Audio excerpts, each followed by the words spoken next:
Botticelli, con una gracia y belleza desconocidas hasta entonces, convirtió a la primavera en alegoría poética del Renacimiento.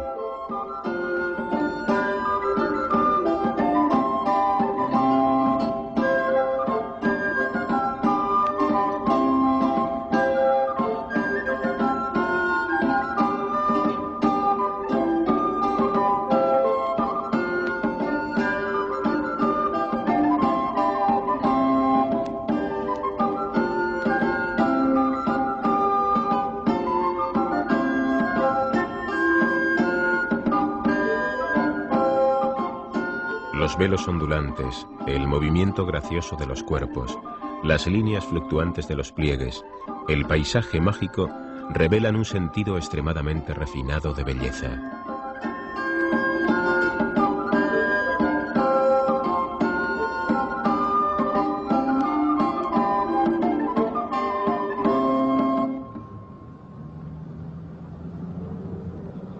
La filosofía del Renacimiento fue acusada repetidamente de secularización y aún peor de neopaganismo. No fueron pocas las voces contemporáneas que fustigaron la secularización general. El dominico Savonarola se convirtió en el más furibundo acusador del nuevo espíritu de su tiempo. Entre 1492 y 1498, fecha en que fue quemado como hereje, dominó Florencia con sus sermones morales y políticos. Pedía expiación y penitencia por la lujuria y la sensualidad. Pero Savonarola no logró detener el desenvolvimiento de las actitudes humanistas en las ideas y en el arte de la nueva época.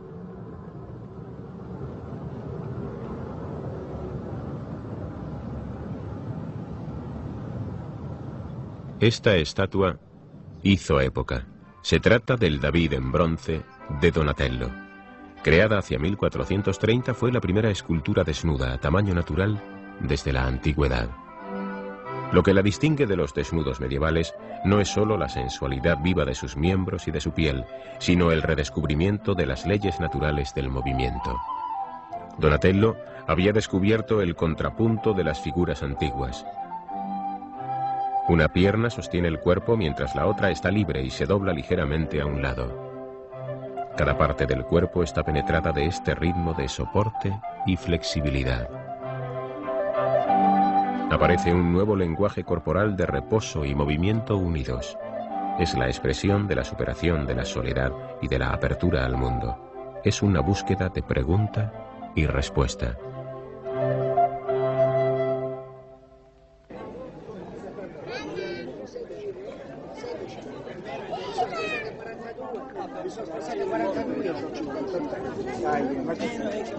Cuando Miguel Ángel, unos 70 años después, recibió el encargo del Consejo de la ciudad de Florencia de crear otra estatua de David, esta vez hecha de un bloque gigantesco de mármol, aplicó la misma ley de contraposto para ganar dramatismo.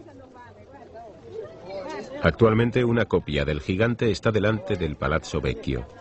El original precioso de Miguel Ángel se conserva en la sala de la cúpula de la Academia, a salvo de los daños del viento y el clima.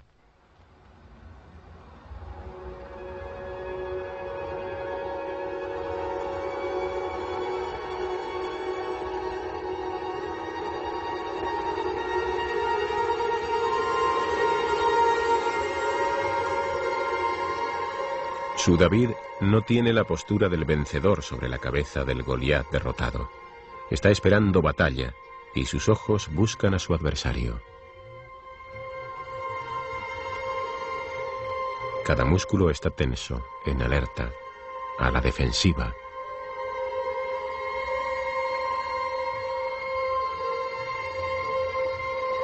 Con esta estatua, Florencia deseaba demostrar su fortaleza y su disposición a la batalla contra sus enemigos de todos los tiempos.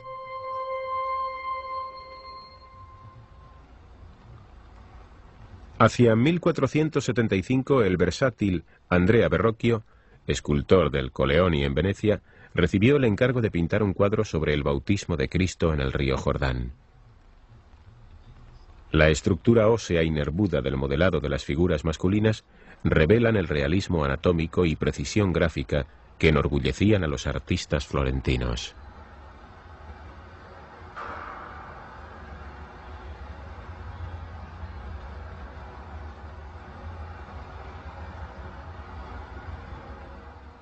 Solo hay una figura que ya no se acomoda a este ideal estático. Es el ángel arrodillado a la izquierda, al que su compañero de la derecha mira con admiración.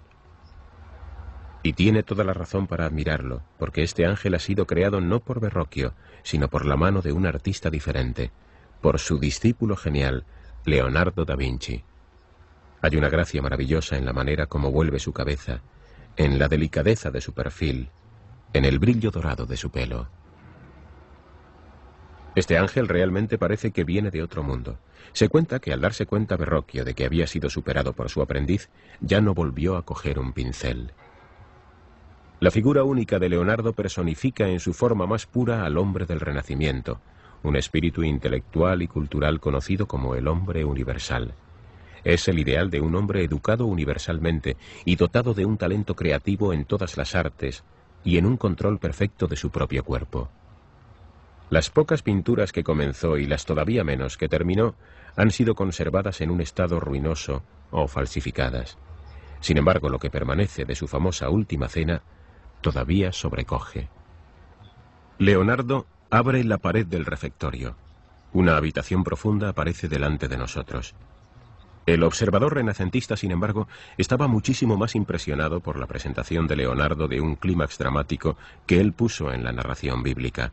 Eligió el momento en que Cristo anuncia que uno de sus discípulos lo va a traicionar. Surgen reacciones encontradas y tumultuosas. Algunos se quedan rígidos de espanto, otros se enfurecen llenos de indignación, impotentes y rabiosos. Un discípulo pregunta si es él quien va a traicionar a su maestro. Su vecino profesa su inocencia. Solo Judas permanece sentado e inclinado hacia adelante, inmóvil. Desde la silueta oscura de su perfil observa al hombre al que va a traicionar. Nunca se había expresado antes en una sola pintura tal cúmulo de pasiones y emociones humanas. Ningún artista anterior había sido capaz de transcribir los sentimientos íntimos del hombre con tanta claridad y viveza en movimientos y gestos corporales. Por fin aquí el objetivo del constante estudio de la perspectiva y de la anatomía encontraba su realización. El poder de convicción y la transmisión intelectual de mensajes espirituales en la pintura dependía de la empatía lograda en los gestos corporales y en la credibilidad del ambiente descrito.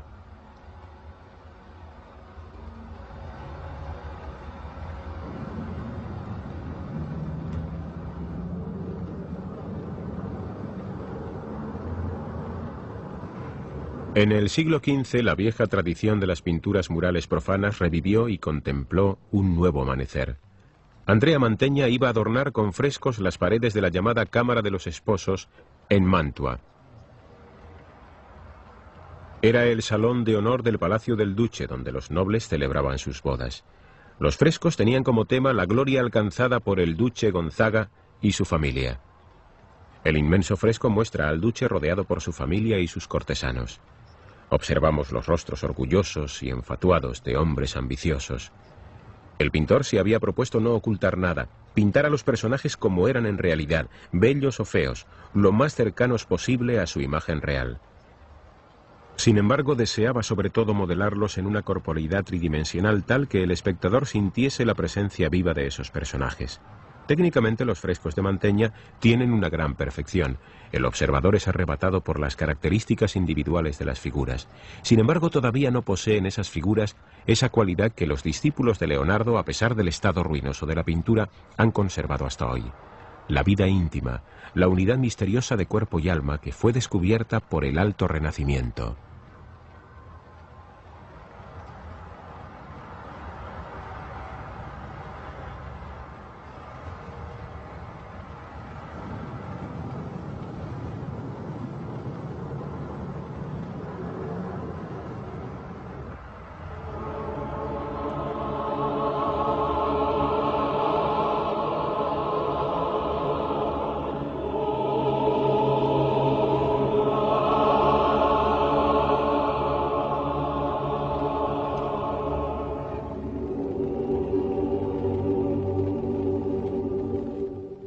Miguel Ángel estaba destinado a dar la gran forma simbólica a esa unidad en el momento supremo de la historia de la creación.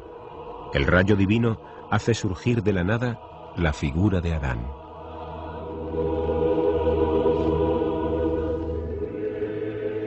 Dios Padre, sostenido por ángeles, infunde su espíritu divino sobre el primer hombre creado a su imagen. Antes de Miguel Ángel, ningún pintor se había atrevido a pintar este momento supremo del Génesis solo a base de miradas y gestos. El espíritu divino en el hombre era la fuente de la inspiración humanista del Renacimiento.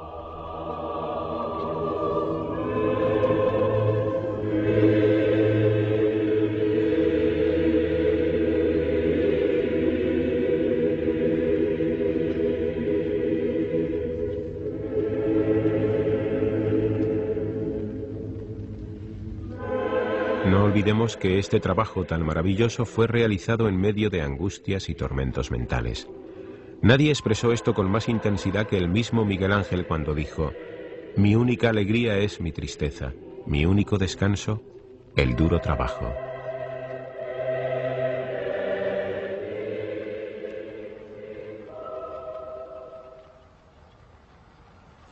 En la misma época en que Miguel Ángel estaba terminando la Capilla Sixtina, Julio II empleó a otro pintor, Rafael, de una naturaleza y temperamento opuestos totalmente a los de Miguel Ángel. En Roma se contaba un incidente que caracteriza a los dos pintores. Un día Rafael, rodeado por sus discípulos y admiradores, se encontró con Miguel Ángel. Este le dijo con desprecio: «Pareces un príncipe desfilando con tus cortesanos». Rafael le replicó: «Y tú pareces tan solitario como un ahorcado». Con sus dibujos de Madonas, Rafael creó una imagen completamente nueva de la Madre de Dios. Deseaba conseguir la pureza y simplicidad más grandes. Rafael acentuó la cercanía humana y el encanto natural de la relación maternal. Sin embargo, esta simplicidad es el resultado de estudios muy duros y de intentos constantemente repetidos.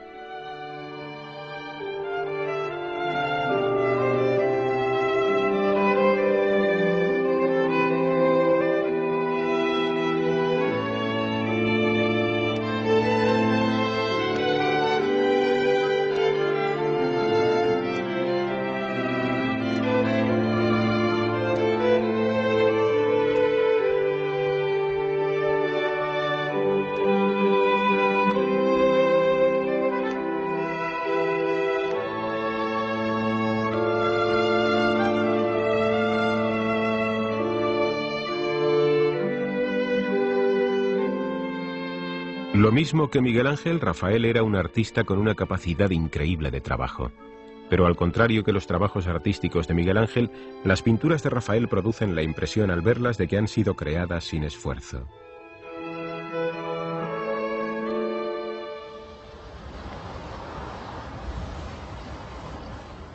La época del Renacimiento estaba inspirada por la idea de la unificación de Italia.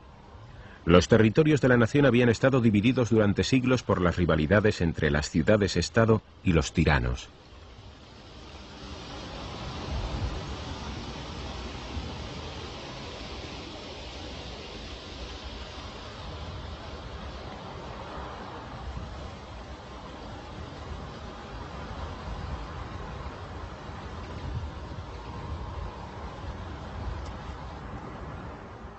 Los papas romanos persiguieron el objetivo de la unificación con todos los medios políticos y espirituales a su alcance.